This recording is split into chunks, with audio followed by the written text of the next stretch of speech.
హైదరాబాద్ నుండి వచ్చామండి ఇక్కడ దేవస్థానానికి దర్శనానికి. ఇక్కడ వంటలు వండుకుందామని పార్కింగ్ ప్లేస్లో వంటలు మొదలు పెట్టగానే వెనకకెళ్ళి పాము వచ్చింది. ఆ పాములు అలా పార్కింగ్ ప్లేస్లకు జనాలు ఉన్న కాడికి వస్తే కష్టం కదా. కొంచెం దేవస్థానం వాళ్ళు చూసుకొని దానికి తగిన చర్యలు తీసుకొని కొంచెం నీట్గా పెట్టుకుంటే మంచిది. ఇక చూడండి, ఇప్పుడు ఇతను వచ్చి పామును పట్టుకున్నాడు. దానివల్ల ఇంకొద్దిగా అయితే మా వెనకనే వచ్చింది అది పాము. ఓకే, 3 రోజుల క్రితం ఈ పార్కింగ్ స్థలంలో ఒక పాము వచ్చింది. మళ్ళీ ఈ రోజు అదే 3 రోజుల తర్వాత ఈ పెద్ద పాము వచ్చాక భక్తులు మన తీవ్ర ఇబ్బందులకు గురవుతారు.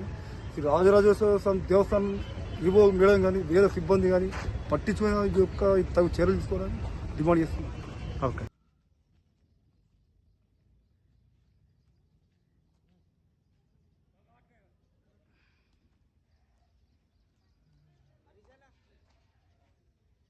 అన్న ఇటు బయటకి